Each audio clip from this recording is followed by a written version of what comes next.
it made it so that I competed against able-bodied people every day. Yep. So I didn't know I didn't know about Special Olympics. I didn't know anything about that. In fact, by the time I learned about Special Olympics, I think I was 14, and the prosthetist who makes the prosthetics Yep. said, "Hey, you should participate in this thing. It's coming up next Saturday. You can represent us." We're like, "Cool." I get there, I'm learning like all the gold medals. My grandmother's there. She was like, "Sit your ass down." I was like, "What?" She's like, "Let them damn kids win." Yeah. And I was like, "Grandma, okay." Yeah. And she was like, "That's not where you're to compete in. You may qualify for that, but you're more than that.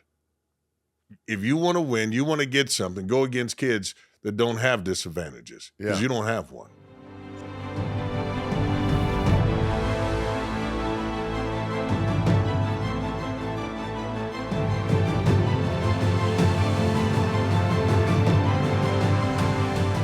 Good afternoon, veteran entrepreneurs. I'm your host, Benjamin Bunn. Today, we're here with James Dixon, better known as Superman is for real. I, of course, knew of you by reputation prior to having the opportunity to sit down with you this afternoon here in Detroit, Michigan, for our business shower. Here in partnership with the Michigan Veterans Trust. They've been really great partners for us. Excited to be here in Detroit. We've got veteran entrepreneurs from all across the United States, but of course have some sons and daughters of Michigan proper. And we've got a fantastic opportunity to sit down with Mr. Dixon here. He's motivational speaker, best-selling author. I mean, your credentials, your resume is lengthy. I have followed you for quite some time as a fitness enthusiast. Because a lot of the content that you've created in the past has specifically to do with what I would say is a really contagious and enthusiastic attitude towards pursuing health and wellness, and above all else, just really motivating others, good, bad, or indifferent, towards bettering themselves and their lives. So I've had an opportunity to, of course, catch your content and see your good works. Really excited to have you here today. I can't thank you enough for being on the podcast, the Warrior Rising podcast. Well, listen, not only am I honored to be here, but it's the 13th episode, right? It is. Yeah. So you know why I know that that's significant? Tell me. Because there are 13 folds in the flag when you present them. Out of the 13 families, the Gold Star families were there. I think of Lopez. Each time there's a fold, I think of the different name, the Mitchell, each family that was involved with that. Yeah. And so 13 is significant for that. So the 13 folds, and here we are on the 13th episode. And here we are on the 13th episode. And no joke, I've just learned something. I did not know that there are 13 folds. It's funny because I've spent many a time folding a flag at Reveille and different stuff like that throughout my military career, and had somebody like looking directly over my shoulder as I'm folding it up. They never took the time to actually count. So very cool and great to have you here. I want to start. Well, I kind of want to start by kind of diving in a little bit to your past. Okay. You absolutely wouldn't know by looking at you, but you're an amputee. That's right. An amputee, and I don't want to speak for you. I don't want to rob your thunder by any means, but lost your leg at a pretty young age. I want to say you're like 11 years old or something That's like right. that. Yeah. I'd love to hear kind of more about that, the challenges that were associated with it, and would just love to learn more about your background.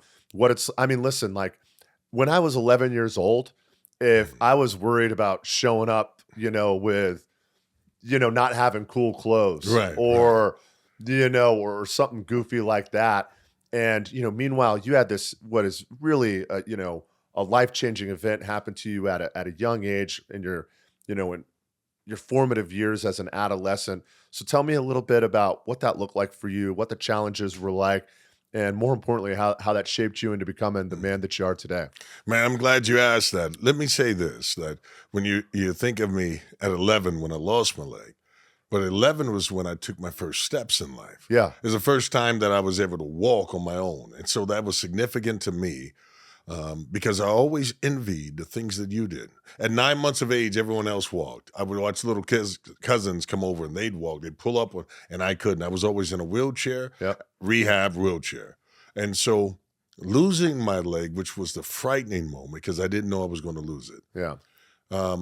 was also the best moment because it allowed me to walk with a loss.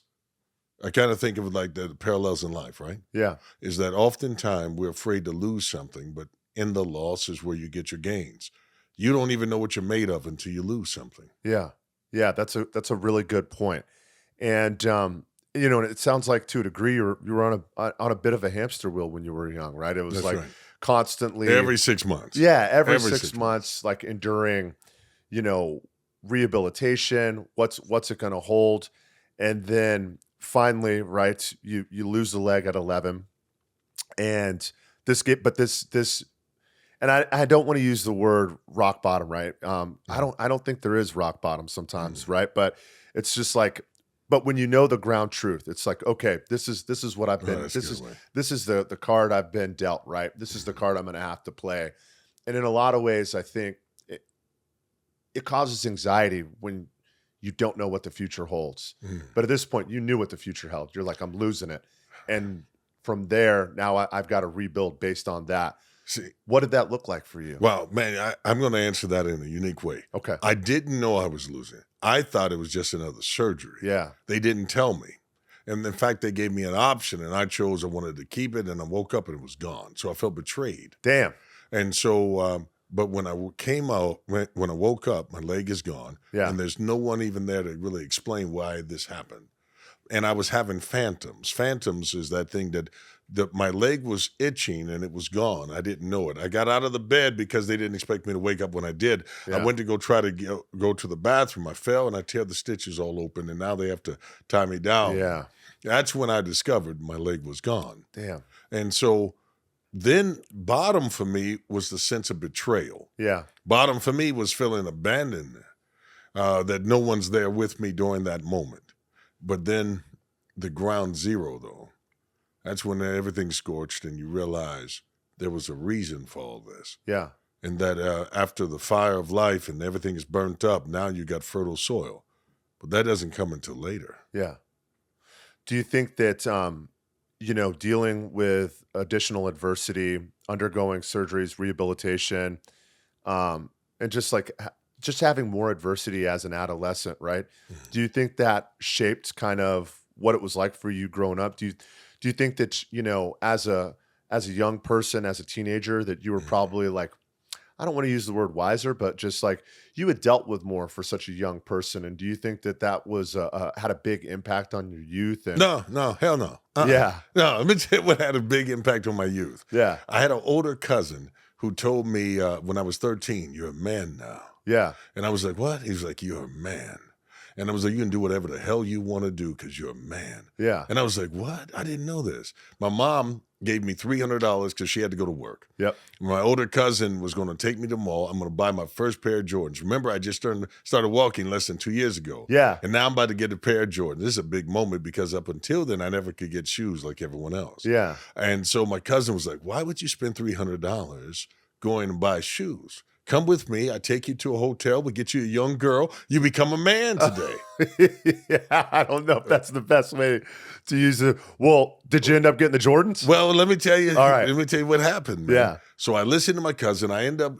So we don't get we did buy the Jordans, Yep. but I had enough left. We're gonna take this girl's to a hotel. He's 30, Okay. and he said, "Tell the girl you're 18." Yeah. And so the moment he introduces me to her, she says, "Hi," and I said, "I'm 18."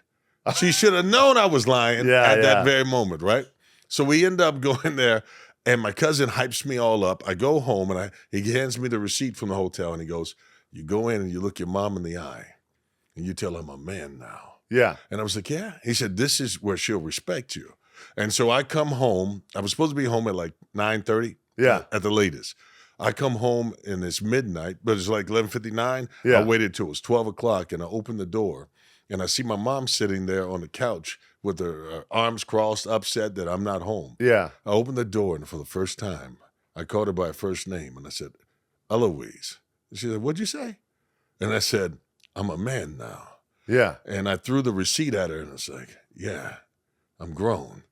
I come in when I want to. I leave when I want." And I didn't notice that my mom could fight. I didn't know that. I didn't know she had skills. I didn't know she Yeah. was Chuck Norris over there. I didn't. You done found out though. Yeah, right. Yeah. So listen. So then my mom beats me up. Yeah. And that was my Nice. that was my growth moment. That's when I realized that yeah, you don't just take advice from anyone. That's when I Yeah. realized that I needed to that there's no excuses, because I was like, Mom, don't forget I lost my leg. She didn't give a damn. She didn't care. You're about to lose your damn mind. I don't talking have me anything that to way. do with your curfew. Yeah, there's got nothing. So the beating that I got that day Yeah. reminded me that I was just like everyone else. Yeah. There's no disadvantages that I had that allowed me not to be responsible Yeah. for being more than what I was, just like with anyone else, right? Yeah. So, yes, it was difficult being an amputee. Yeah. But when you have people around you who told you you're still responsible for greatness, with or without it.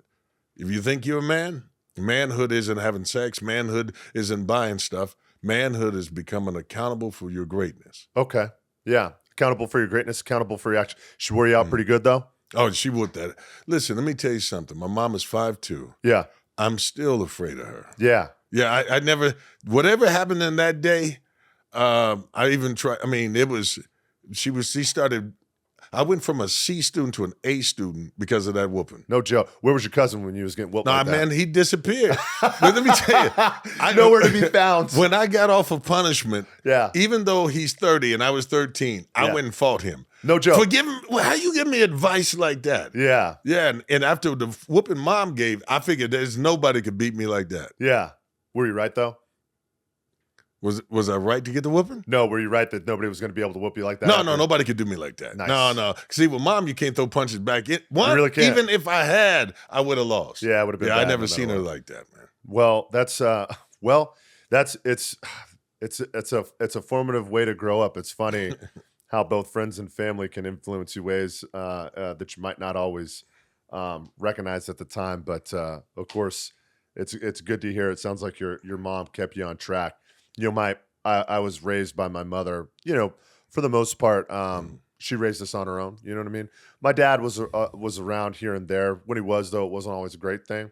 You know, she raised my sister and I pretty much by herself. Like I said, single mom. She's a school teacher, so you know she didn't make no money, and was working part-time and also getting her own education. And I mean, when I was, I remember when I was like 8 years old, I had a key to my house. You know what I mean? Like I was a latchkey That's kid key. at Yeah, that point. That's right. And I don't even know if that was legal or not. Nobody's jumping in a time machine and going back to 1989 and giving me any gruff about it. I can tell you that much right now. But it's interesting. You know, she still had opportunities to provide me with these really pronounced lessons along the way. And it's funny because, you know, the majority of what I learned about being a man, I learned from my mother. You know what I mean? Yeah. So it's funny the way that works out. Even though I had plenty of male role models, but I think she taught me more about being a man, or maybe just being an adult. Maybe it's a better way of saying that than anybody else in my life. And she's a real hero of mine. And it sounds like your mom's kind of. Oh man, similar lady. listen, my mom gave tough love. Yeah. You know? There was no excuses, no matter what, loss of a limb, whatever it else. You Yeah. know? And there were challenging moments. But here's the thing that I also am mindful of. You mentioned there were male role models. Yeah. Every one of my role models were soldiers. Yeah. All of my uncles, when I saw them in uniform, that's who I wanted to be. Yeah. The nickname Superman was something my grandmother gave me because she wanted me to not call myself a cripple, because that was the term being used. That's what they said And back she in the said, day. yeah. And so she was, even the Shriners Hospital for Crippled Children Yep. was the name of the I hospital. remember. And so my grandmother said, no, baby, you're Superman. You just got to overcome that kryptonite. Yeah. You can be anything. You can be a symbol of hope. And that's why I took on that. I've always been that. I've always had that. But it's a reminder, not of the cartoon, but the accountability and responsibility to be more than whatever you've been through. You know, it sounds like nobody in your life gave you an opportunity to feel sorry for yourself. No. Yeah, no, not at all. no. So it doesn't even sound like that was an option for you at the time. I'm going to give you the most loving moment of growing up in the inner city. Yeah. The day that I moved to Indiana back from Shriners Hospital in Chicago, Yeah. I'm still using crutches because I have to heal and I'm learning to walk. Yep. New kids coming, they were like, I heard you're from Chicago. Yeah, I'm on crutches and stuff. And they were like, man, well, we're going to jump you. And then they beat me up. And that was welcome. They're like, hey, he lost a leg. That's okay. and they just Yeah. and I was like, there was no softballs, no easy. Yeah. And I just was like, all right, I got to make a list. Get this guy back. Get this guy back. That was my rehab preparation. Yeah, I'm Yeah. going to get him by himself. This one here. Yeah. But it is so growing up and you go through those challenges, it made it so that I competed against able-bodied people every day. Yep. So I didn't know I didn't know about Special Olympics. I didn't know anything about that. In fact, by the time I learned about Special Olympics, I think I was 14, and the prosthetist who makes the prosthetics Yep. said, "Hey, you should participate in this thing. It's coming up next Saturday. You can represent us." We're like, "Cool." I get there, I'm learning like all the gold medals. My grandmother's there. She was like, "Sit your ass down." I was like, "What?" She's like, "Let them damn kids win." Yeah. And I was like, "Grandma, okay." Yeah. And she was like, "That's not where you're to compete in. You may qualify for that, but you're more than that. If you want to win, you want to get something, go against kids that don't have disadvantages because Yeah. you don't have one." So tell me more about that. As you got older, you had opportunities. It sounds like look, you didn't parse yourself out into somebody that was adaptive or somebody that had disabilities. You were pitting yourself against able-bodied individuals, Yeah. and saw no difference in yourself between them and everybody else. So, man, let me I'll tell you this. I just reunited with my high school coach 2 weeks ago. Yeah. Happened to see him. His name is Ray Walker. Coach Walker let me make an AAU team, and I was like, man, I was the biggest achievement of my life because I wanted to play basketball because if I could prove myself there, Yeah. it was everything. I needed to make the team. First time I go out, I get cut from the team. I don't make the team, and I felt slighted because Yeah. they were like, they did one drill that I couldn't do physically. And he said, if it wasn't for that kid. And so I went home and I got up at 4 a.m. and I did that same drill every morning until the next year. Yeah. There wasn't a day I took off. I took wrestling just for the conditioning, and I came back because I was the one who I got winded during the first practice, and I couldn't move to my right well. So I worked on moving that and fixing that. I come back and I try out. And I ended up asking the coach, I said, Coach Walker, why did you let me on that team that year? Yeah. Because I didn't get to play much, right? And he said, you came back and you started dunking the basketball on one leg. And I figured, if any kid who's 14 is dunking a basketball with one leg, nothing could stop him. Yeah. And I took that determination then, because every time I saw the able-bodied kids being cut, being denied, made me come harder. Yeah. Yeah, because I took it personal. Yeah. Almost as if they didn't appreciate what they had, so to speak. Man, Maybe. I took it that they didn't view me as human. Yeah. But I wasn't just going against them. I was going against that title cripple. Yeah. And I figured, man, I would make up for aggression. I don't care who you are in life. There is another gear inside of us. And right below the surface, I have this anger that is always there. Sure. It's from being rejected. It's from the death of my grandmother and feeling like God let me down at that moment by taking her. Yeah. All of that stuff. And I just turned that on and I poured that out into life. And I poured it out against those kids. So they couldn't match the intensity. Yeah. And I just learned that what I lacked physically, I could make up mentally. I can make up emotionally. And if people don't match your intensity, they're either step up or they're back off. And then you take that spot. Yeah. It sounds like you had an opportunity to deal with a ton of adversity, right? When you're 11 years old, you go into a surgery having no idea that you're going to wake up missing one of your legs. That turns out probably to be pretty transformative and ultimately positive for you. Lose your grandmother, you have individuals during that time period, right? If you've got a disability, you're adaptive, you're not able-bodied, they treat you like you're a different type of human being, this kind of stuff. You're growing up in, or spending time in, both in Indiana and Chicago where kids don't mind jumping somebody that's missing a leg on crutches. They're like, he's special. Let's find out how special. Yeah, he's special. We should jump him. That's wild. That is wild. Kids are wild. But you dealt with a lot of adversity. But what's interesting is, a lot of people can really be made to be cynical when they're dealing with adversity. And it can almost sour you on life. But it sounds like you found a lot of ways to really channel that in a way that was really positive. And it sounds like you repurposed those feelings and those emotions in a constructive way, and you poured it into seeking out athletics, challenging yourself, making sure that everybody knew that it wasn't, you know, it's despite any challenges you may have had, you stood on even ground with them. And if they didn't think that, it sounds like you were there to educate them quickly that that was the case. My most the speech that made me go become known Yeah. was called "Put Me in the Game, Coach." So I was recording for my Absolute Motivation, the channel on YouTube, Yep. and I went back to the high school where they cut me, Yeah. and I remembered how that felt. And I'm outside, the gym is closed, all this stuff, right? But I'm closed, and I just thought about how I felt there. And I remember the things that I was saying to the coach Yeah. when he was like, "Hey, listen, we're going to keep certain amount of people." And I was like, "Okay." So I would take my name, your finger. They would back then they would write your name on a sheet of paper, and the coaches are gone. And you go and look, and you find out if you made the team or didn't publicly by what they put on the wall. If your name's not on it, you didn't make it. Yeah. But the coach was getting his card taken off, and I run and I catch him, and I was like, "Coach, I didn't make the team." And he was like, "Listen, the list is up." And I said, "Coach, I don't care if they're bigger. I don't care if they're stronger. I don't care if they're faster. They'll never give you more than what I give you." Yeah. And he tried to close his door. So I opened up and said, "Coach, put me in the game. I promise you this. I will give you my everything. I swear to you. Yeah. You tell me to run through walls, I'll run through walls. Give me an opportunity. I will not fail you." He tried to close. I said, "Coach, I'm not asking to make the team. This is my identity. Yeah. If I'm rejected here, I'm coming back, man. I'm taking the spot.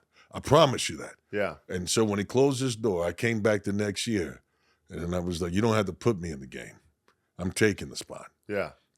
That transformative thing, I needed the disability to find out my other abilities, Yeah. and that was the resiliency.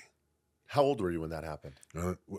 That was 14. 14. That's where I unlocked, I'm going after it. Okay. No, it doesn't matter. So tell me about what the rest of your high school experience was like, and then what it looked like for you moving into adulthood.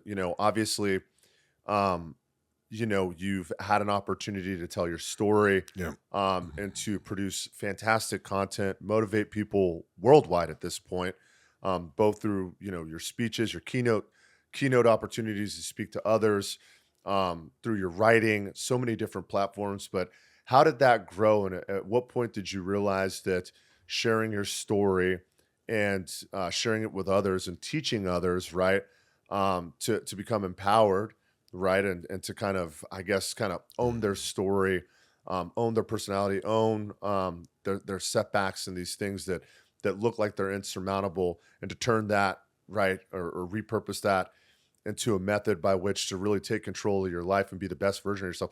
How did that happen over time? I mean, I don't think that you were there as a 14-year-old kid. Man, I'm going to give you two Yeah. moments.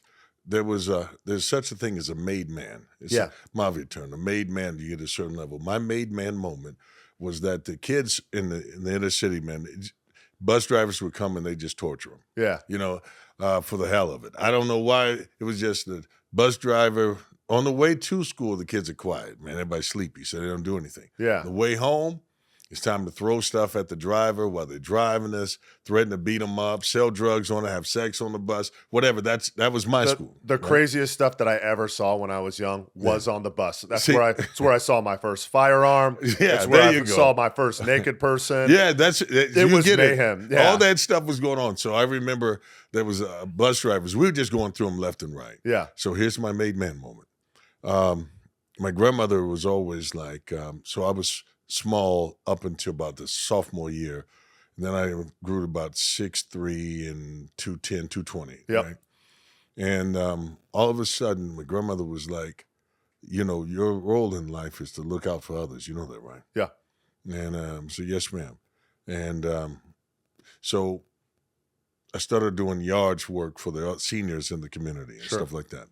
And it just so happened that philosophy translated over to a bus. We end up with a lady named Dee Weber. She's 4'8", and she was a bus driver. Oh gosh. And so she's driving us, and they're throwing spitballs at her the whole time. Yeah. And then they start throwing pencils and erasers. And then it got real funny. They start throwing books and hitting her Oh, head. goodness. And so this lady breaks down, is crying. She almost wrecks. And I'm in the back of the bus, and that made moment comes up. It was like, do I stand up for this woman or let them torture her like they did all the other guys? Yeah. Before it would have been men. So I went and I sat down right beside her, and I told her, I got you. And I sat behind her then. Yeah. And then it was like anyone that throws At the front of the anything bus. at the front of the bus. Which on the school bus at that time, that was That's like, not the cool yeah, kids that's thing. where all the nerds sat. That's right. Yeah. So Yeah, everybody was I causing came trouble from the was in back to the yeah. front, and I was like, anyone that hits her Yeah. has to hit me first, and I'm going to fight. How old were you know, at the time? I'm 15 now. That is wild. It's wild for you to be taking that step at the age of 15. But it was my grandmother's conversations yeah. that stood up at that moment because I'm watching this lady break down, and I didn't see just a woman. I saw if that were my grandmother. Yeah. You see? Yep. So something awakened in me to look out and protect her. So I get up, I move into that spot, man, and I sit behind her and I protect her. And then they were like, she's crying and stuff, and then she shows up at my house that night, knocks on the door. My mom was like, I don't know what the heck you did, but I'm beating your A as soon as this lady tell me what you. So this is the bus driver. This is the bus driver at my door, and I'm like, oh man, I'm in trouble. Yeah. I hope she remembered it. I'm the one that. So she comes with a fruit basket, and she tells my mom, your son stood up for me. Yeah. And he's the only reason I didn't quit today. Nice. And I want to thank him. In that moment, I realized that in defending the weakest people, by standing up for other people, by taking a stand against something that's wrong, Yeah. that's manhood, right? And so I developed that mindset of like, I have to become somebody to protect other people. I have to do something with my size, my abilities, my gifts. If I don't plug in, if I don't serve, then I'm wasting my time. So then it comes to the point where now I was talking about a made man moment, right? Yep. That was a made man moment because it was a manhood decision. But then it evolved where I became a man. The day that I decided to stop hiding and lying to people about being an amputee. Yeah. You see, I didn't want anyone to know. I read that. I read that it wasn't until almost until you were essentially like. I didn't tell anyone I was an amputee. Yeah. Until 10 years ago. Yeah.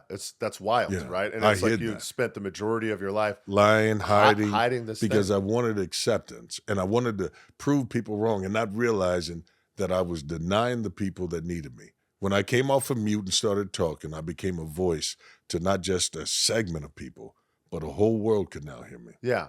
What led you to making that decision? What made you, show this to the world, share this with the world? So I didn't have insurance, so legs cost crazy amounts, 35,000 cheap in, 100,000 high end. And I didn't have insurance, and so the leg I had was the last one I got when I was 18. So I had to maintain the same body weight so it fit as best it could. Yeah. By lifting weights enough, stuff like that to get rid of atrophy, I ended up breaking the leg. And when the socket broke, I had to use electrical tape to keep my leg together. Oh, damn. I worked in the factory in 4 years as a temp, and since it was a pre-existing condition, I had just had to deal with it. Yeah. I couldn't sit down at lunchtime because it would cause it to swell, so I had to stand up. 17 miles a night I would walk in a pattern. Yeah. That's how long, building trucks for General Motors. After working like that, I go home and I have to soak my leg in order to keep it from swelling too much, right? Yeah. Epsom salt, all this stuff, ice it and all that. So I can get into the leg the next morning so I go back to work. Yeah. So when I finally got hired on, I got insurance, I got a new leg, and I could design it the way I want. I got a better leg. I got the one I have on now, and I decided it's time, man. It's time for me to stop hiding. Yeah. And so I decided I was going to wear shorts without apology for the first time in my life. And I let everyone know that at work. I was like, hey, I'm going to be wearing shorts tomorrow. If anybody laugh, anybody starts something, I'm just letting you know I'm whooping everybody's ass. So I love y'all, but I'm telling you, I'm not to be played with tomorrow. I'm going to wear shorts. You're like line up biggest to smallest. Yeah, to make I was just letting them know. No more bullying, no more of that stuff. There's no more, hey, he's special. Let's find out how special. That's over. Yeah. And when I came to work, there's 4,300 of us that work on the line at General Motors in Fort Wayne.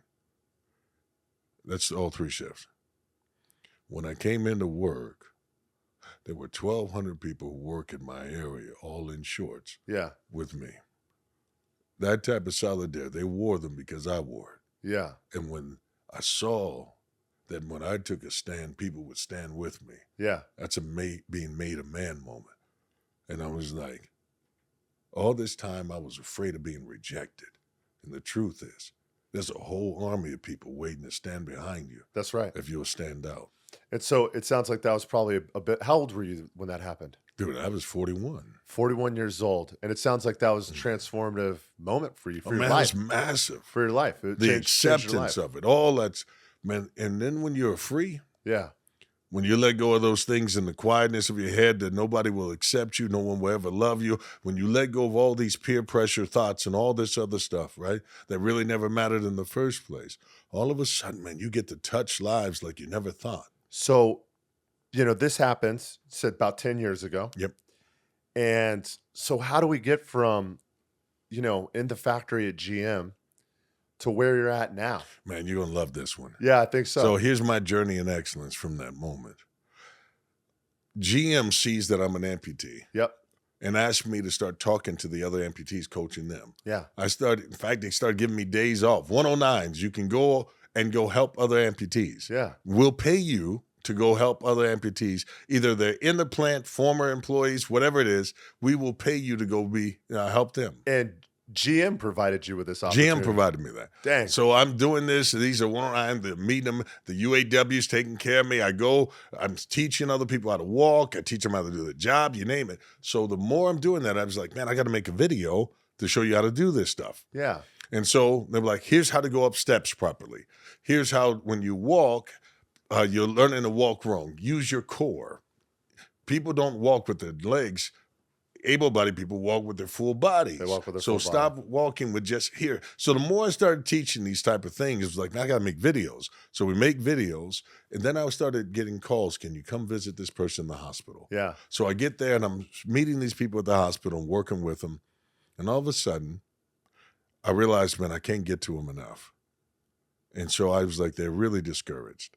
So I started making videos. Yeah. And the more I would record them, I put them on YouTube. Yep. So people could hear them in social media, just period. It's funny because I have seen your videos. I've seen your instructional videos, but yours were instructional videos in the gym. You were teaching people how to work out. That's right. So it sounds like for the community of people that have disabilities, right? It's more than just about learning to crawl. It's more than just about learning to walk. Sometimes That's it's right. about learning how to run. Yeah. And I think that's what's so interesting about your videos is you're like, hey, there's more to just learning how to walk. You're teaching people Man, how come to on. run. You got to listen, it's not just a workout, it's a work in. Yeah. It's a work in the ethic, it's work in get out of the excuses. It's about getting rid of the atrophy. Yeah. If you don't get out of that wheelchair, you never will. And that chair is an opportunity chair. You can get out of it. Yeah. There's no reason for us to, how many years of life you lose by taking that easy route. Yeah. Yeah. And it's by, listen, like hardship it's a really interesting thing. It can be exhausting, right? It's taxing. It's stressful. And in some cases, listen, sometimes hardship will stop you dead in your tracks. But anytime I think about any big goal that I've ever had, good, bad, or indifferent, and I look back on it, it's like it's almost like a race. I finished the race, and it's almost like it's anticlimactic. And I think to myself, man, it's not really the finish line that I really liked. It was kind of all the stuff that led up to the race. It was training for the race. It was the lessons I don't know anything learned. about that. Yeah. You know how I got it? So I ran a marathon and didn't know I was going to. Yeah. I didn't know I was. Okay, I get a phone Somebody call. tricked you into it? Let me tell you how I got tricked into Okay. it. So I do all those workout videos. I know. I get a phone call, and there's a lady who, she's a soldier. She'd been hit and run while training for a marathon. Oh, man. And the guy hits her, gets out, sees that she's still living, pushes her down into a ditch, takes off. She tourniquets herself, saves her own damn life, and gets into the road. They get her to the hospital and all that stuff, but the amputation is above the knee. Oh, damn. She tries to get back in shape and get back to running, but she's not recovered enough. And they find me online. It was like, hey, would you push her wheelchair in this marathon? Yeah. And I was like, yeah, I'll do it. I'm just going to push her chair. and so that she can go through it ceremoniously. Yeah. Well, I get there and they were like, insurance reasons, we're not going to be allowed to do such and such. And I was like, oh, okay. And they were like, but she wants you to run in her place. Oh. And I was like, 5K is right. And they were like, yeah. I'm like, let me see how far that is because I'm not a runner. Yeah. So I asked the guy, I was sitting there, I was like, hey, how far is 5K? He said 3 miles. I said, oh, yeah, hell yeah. Yeah. So my kids are there. I'm like, I'm about to win this. Yeah. And they were like, what? So I'm hyping myself up. 3 miles? Yeah. Got that all day. It's fine. Because I'm like, dude, I work out. I'm da-da-da-da. 3 miles. They won't even see me coming. Yeah. So I get on the front line, and they make all these special announcements and stuff. Running in place of Gwendolyn Johnson is James Dixon. James Dixon's an amputee. He can do anything. He's known as Superman is for real, and he's going to lead us out. And this is 20, full marathon of da-da. I was like, wait. Because I noticed there were Ironman dudes on the front line with me. And I was like, she said, full marathon. Is there 2 different ones? Like the one she was going to do is 3 miles, and then you guys are doing, they're like, no, it's just one race. I'm like, okay, the one race, I got you on that part. But the one I'm doing is just 3 miles, right? And so I go over to the lady and say, hey, listen, I was coming here to push her in a wheelchair, and we can't. Well, how far was she going to go? Yeah. And they were like, no, she runs the whole marathon. Yeah, she's doing the marathon. And I was like, okay, what part do you want me to do? And she was like, it's the marathon. The marathon. And I was like, man, I have on Under Armour lifting shoes. Yeah. And I picked a cute outfit. Yeah. I matched up, man. Yeah, you had the fit on. Yeah, so I didn't know, I really didn't know anything about this thing. Yeah. And they were offering me suntan lotion or what is it? Yeah, it's the stuff. So you gotta, you anti-chafe, all that stuff. Yeah. So I was like, hey, that's for real. So though. I said I didn't need it. I did because I never experienced it. My brother in Christ, you needed it. Did you? I found that out. Yeah, you found it out. I didn't know that this rubs. I didn't know my nipples get raw. Yeah, the whole thing. I didn't know that I could sunburn as a black man. All those tender pieces. All those things. Man, you know how many times I wanted to quit? Yeah. And I was like, so my Probably sons, the whole damn time. The whole damn time. Yeah. So when I did 3 miles, I'm like, all right, this is a good time for me to go ahead and fade off. Yeah. And my sons jump out there. Now, these dudes, when I go to the mall with them, they always want to walk way ahead of me like I'm not cool. Yeah. But now they want to run out here with me. How old are they right now? Right now, they're like 12, 13.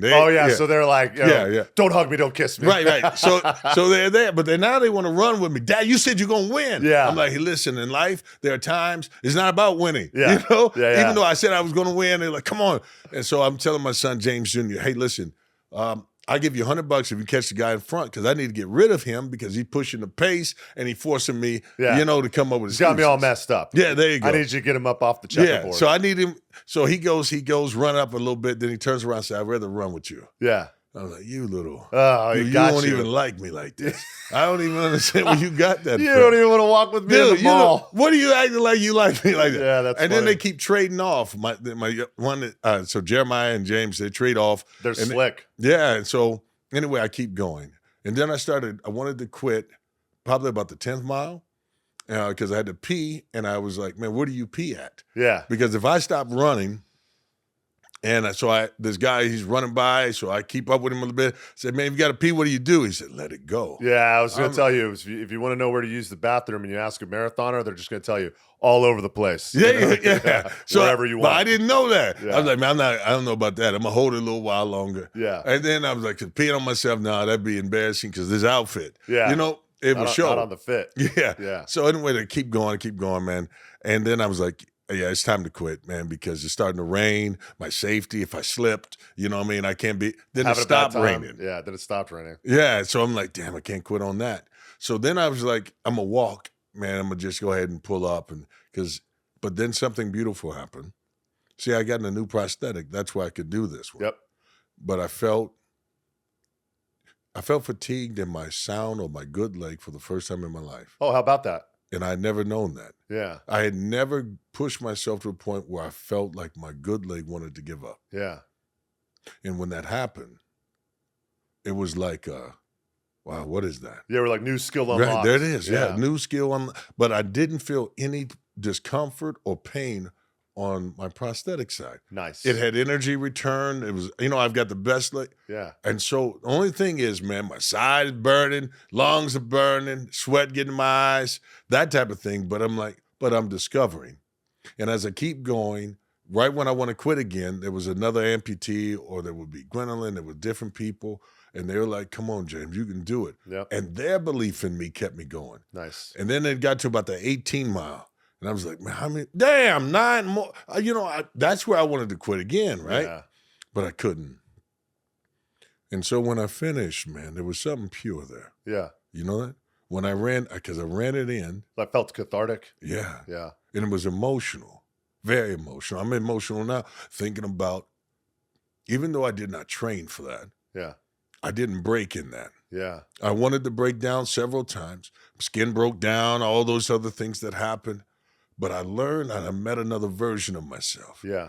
And when I finished that thing and I gave the, they gave the little necklace they gave me for finishing, I gave it to Gwendolyn. I got in my car and I cried for a long time because I didn't know that was in me, Yeah. right? That I could face something that I'd never faced before, unprepared, untrained, and finished. And so I went home and I ended up using all my vacation up at work healing, but like 2 weeks to get back regular because that tore me up. And I was like, and then because I did that one, they thought that that's what I did. So I get invited to ESPN's a triathlon. Oh, damn. They invited me to that. They put me in the CrossFit games in Dallas because they were like, James could do anything. He could do it all. And I thought, and I kept showing up and stuff. And I was like, it's for the awareness. And I was like, yeah, I'm not going to do this anymore, but I'm going to stick with powerlifting. Nice. And so that's what I switched over to. Do you ever reach back to that moment when you crossed the finish line, did something you didn't think you were capable of, something you hadn't even planned for? You ever reach back to that, like when times are hard, as a reminder? Man, I have so many of those moments, right? I bet. And so I kind of live more so in a continuum of that. Yeah. Because at every level, new stuff keeps unlocking for me. Yeah. I used to live with the fear of like, man, at any moment, they're going to pull the rug from under me. Yeah. I'm not going to be traveling, speaking, or whatever it is. Because I went from speaking about amputees, that's a niche, Yeah. to speaking generally about, so I went from the loss of a leg conversation to everyone suffers loss. That's more general. Yeah. But the loss can be your greatest gain. All of a sudden, those messages became resonating other people. And so I kept moving up. And as I move up, I kept getting fearful that I'm going to end up going back or lose this or they're not going to call me. And then a new moment gets unlocked. And every time it gets unlocked, man, I'm living that moment of crossing the finish line over and over again. And there are new lines and then new lines and then new lines. And after a while, you stack up enough of those wins and your confidence is like, I'm going to make habit of this. Yeah.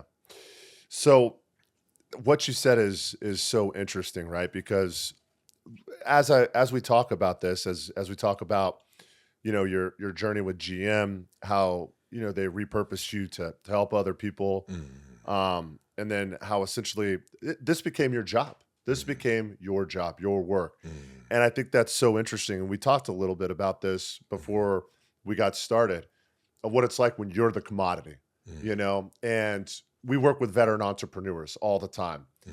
And one of the things that we're always kind of stressing is we're like, hey, listen, the person with the best story usually wins. And the story doesn't necessarily have to be pockmarked with heroism or loss or anything like this, but just the ability to tell a good story, to captivate an audience, to be able to publicly speak, do all these things. And you have done a really good job of that. You are so great at storytelling, and you have done such a fantastic job of making, even though your story isn't everybody else's, you've made it so relatable that people can hear your story and they can apply it to themselves in such a way that they can turn around and make improvements for themselves. Tell me a little bit about that. Did that happen overnight? Did this take practice? Specifically for our veteran entrepreneurs, right? For the people that are participating in the Warrior Rising ecosystem, we tell them all the time, to be a good storyteller is to be good at business. Had you always been so good at being a great storyteller? You're going to love this. This is for everyone. Okay. The reason why I can tell good stories, and stories are the reason why the civil rights movement could be started. Yes. And everything is moved on a story. My grandmother couldn't read or write. It was her sense of shame. And since she couldn't read or write, she made sure that I could, and she would give me things to read. And because of her insecurity in it, I had to be the confidence of it. And so, because I was around them, had to be the person who could speak or explain things. And grandma was telling me, she was like, "Baby, you like living here with me?" I was like, "Yes, ma'am." She said, "The reason why we have this house is because your Uncle Bub. See, Uncle Bub went to Vietnam and he took his money and he bought this house. Yeah. And even though he doesn't communicate well now, his story isn't that he's the alcoholic that talks to himself. His story is that he was an 18-year-old who went and fought and he lost himself. But because of what he lost, we have. Yeah. This house is in his name." And she was like, "You tell his story."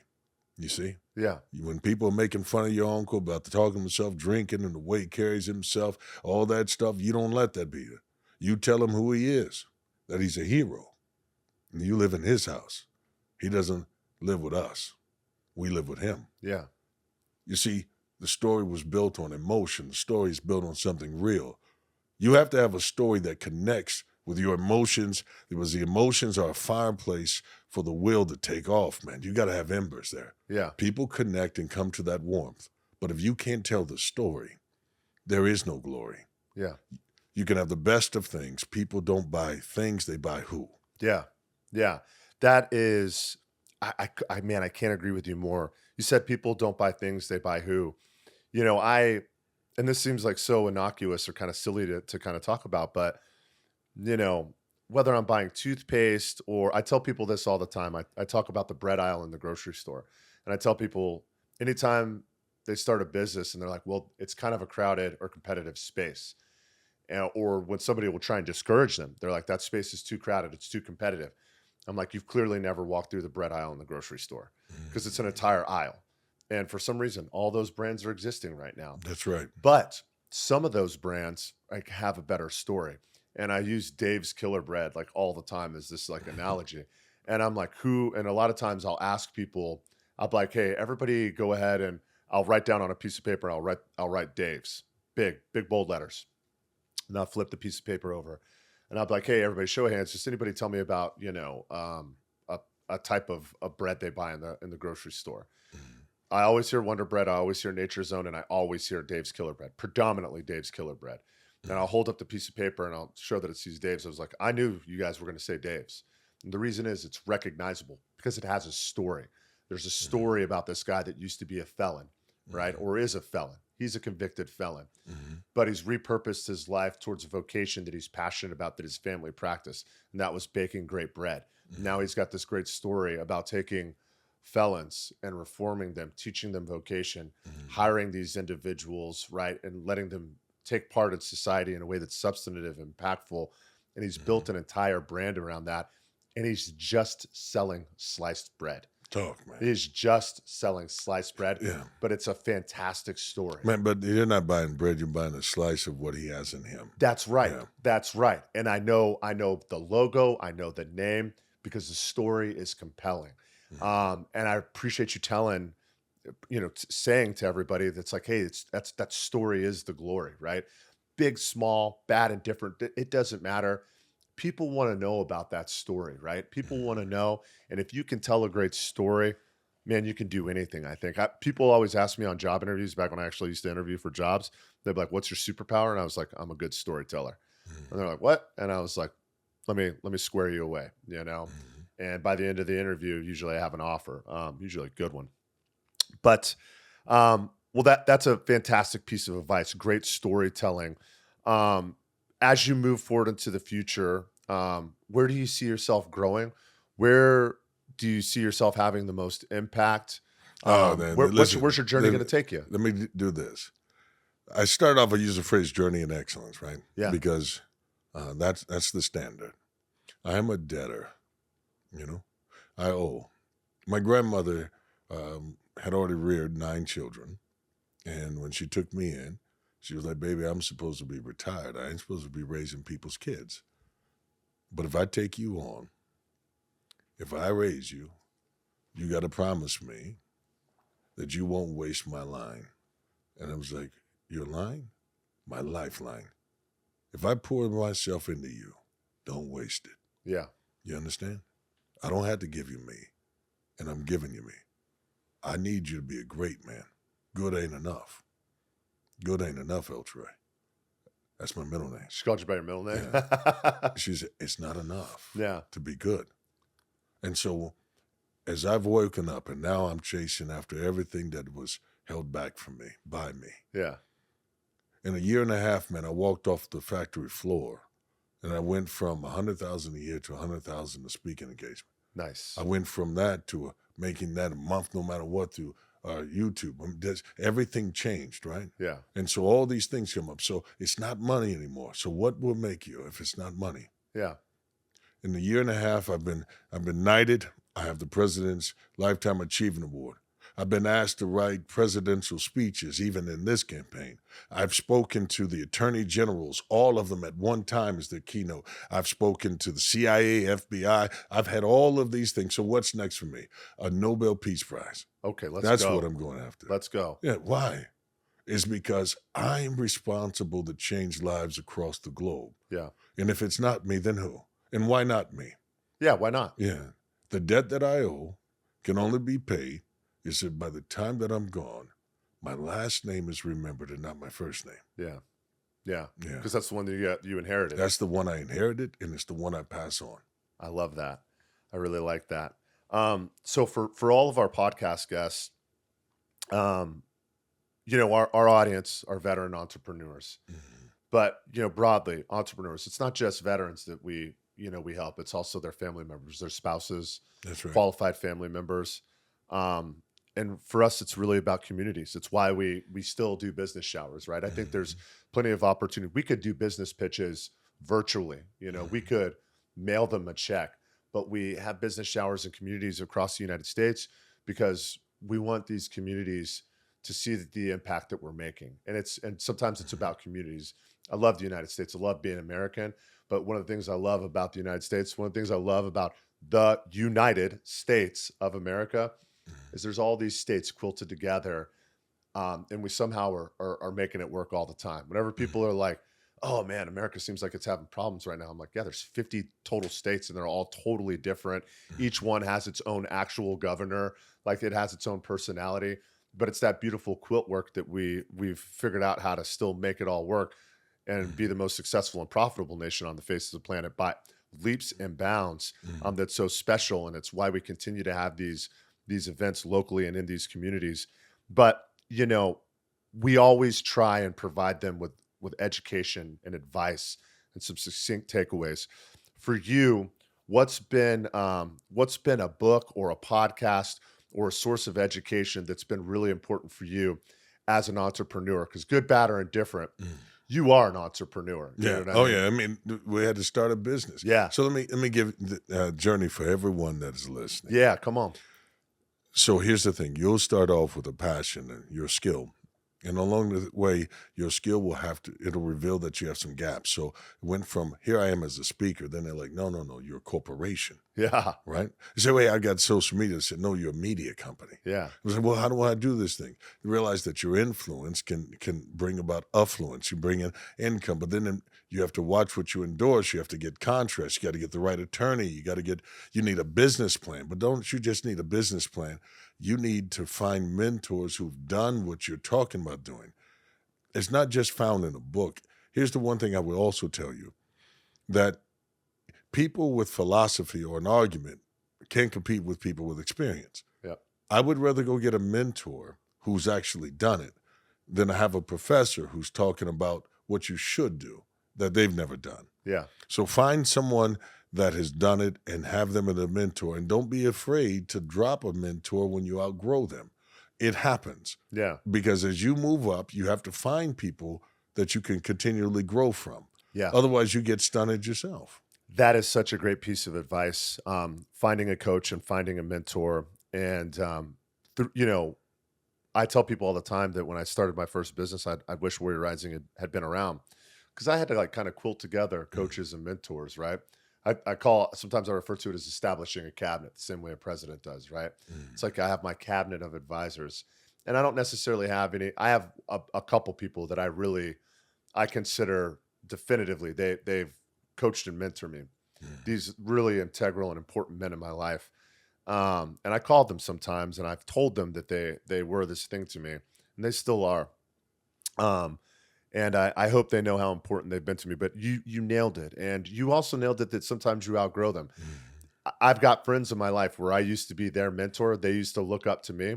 Now I look up to them, and I've had these friendships that span decades, and we both are growing. And sometimes, and it's almost like a little bit of a race. Yeah. But the best part about that kind of race is, I mean, it's the greatest thing you can yeah, have. we just get to Yeah, see because each other you win. celebrate each other's wins. There you go. Anybody that's in your life that starts getting jealous or tells you you're changing, Yeah. right? If you get someone that says you're changing, they're not the right ones for you. Tell me because about it. what they're saying is, I don't want to have a funeral for what you used to be. Yeah. They want you to stay there because it doesn't provoke them. Yeah. If you're evolving, you're coming out of the caterpillar, it's time to fly. If you're an eagle, stop being with the crows. Whatever level you got to go to, you got to have people that are going to go there with you. That's right. And if you don't have people who are like, man, I believe in you, man.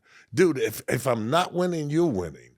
I need you to, because you might know a relationship or something that will help me one day get there. But if I'm cheering you on authentically, I'm winning too. Yeah. I got access to you. I always use that as a litmus when one of my good friends is like does really well, and it fills me with joy in the same way as if I had won.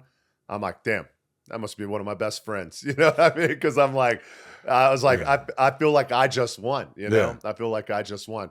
I just had a couple of close friends announce something that was really special to them, and when they shared it with me, like I felt so joyful when it happened. I was like, damn, these are like my best friends, man, because I was so happy for them. That's a really great piece of insight. I love that, and I love that you mentioned that coaches and mentors are so important, because I think sometimes it takes a little bit of humility to ask for help and to say, hey, like, hey, I don't know it all, particularly if you're already doing well. You know what I mean?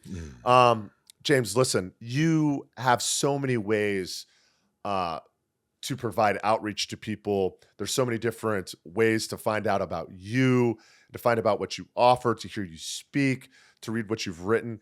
Tell us a little bit. How do we get in touch with you? How do we find out about your message or mission? Go to Absolute Motivation YouTube channel, subscribe. Okay. You automatically find that there. Yeah. But if you're a speaker, I mean, I'm talking about a speaker, I'm talking about the same thing that a piece of equipment does. Yeah. Right? It echoes something from another source. If you believe God's called you, gifted you, chosen you to say something worth hearing, that's the person who needs to get a hold of me. What I'm looking for is to take other speakers who echo something that will something louder than just noise, something louder than a saying or a catchphrase. If you're a Mr. T out there with the "I pity the fool" and all you got is these little sayings, I'm not looking for you. You're looking for a message. I'm looking for a message, and someone like that, I can put you on a platform that no one else can. Yeah. Because what I'm looking for people who are ready to take over. There's a whole generation of speakers that are fading off the face of the planet. Yeah. They were there, now they're gone. You don't need to be Goggins, but you can be as big as Goggins. Yeah. You can be even bigger. Goggins is still evolving. He's still at interview me stage, get me warmed up, and then I'll go off and say stuff. Yeah. He isn't even at the keynote speak yet. Yeah. If you're there, you're ready to go to the next level, I'm looking for those speakers. I'm just looking for two. One male, one female. Yeah. To put on the channel, and I'll make them a household name. Next year, you will see a movie. Angel Studios is taking my book, my life story. Yeah. I've got $9 million invested in it. We'll be doing my movie. The fact that where I am now is not where I'll be a year from now. But when I get there, I won't be a fool. I didn't learn to sell my story. I talked to entrepreneurs, got coaching, found out that I could sell my story, but still stay on as an executive producer, get 17% back that way. Let's go. So that I just don't get dollars. Yeah. This is business, even though it's about your ministry, your calling, whatever you might want. But I got to tell you, thank you for having me here. Yeah. For the 13th. Yeah. Hey, thank you so much for being on the podcast. If you're tuning in and watching, make sure that you have the opportunity to like and follow James Dixon's YouTube channel. One more time, that YouTube channel. Absolute Motivation. Yeah. Motivation that moves you. Yeah. Absolute Motivation. Motivation that moves you. Superman is for real. James, I'm looking forward to seeing that movie. I'm looking forward to seeing the way that you're going to prop up and make successful some other young entrepreneurs who have a message, Yeah, there we go. I think that's going to be the real deal. I can't thank you enough for joining us here today. If you're tuning in and watching this, outside of making sure that you give a like and follow to James on his channels, if you're interested in what we do at Warrior Rising, you can head over to warriorrising.org. Don't forget, we have programs that help veteran entrepreneurs become business owners in these great United States. That's Once again, Warrior Rising org. Warrior Rising org. that's the one. And listen, we can't thank you enough for taking the time to tell your story and to spread the got it. message. I really appreciate it. You're welcome. Thank you so Thank much. you, brother. Yeah. Ciao.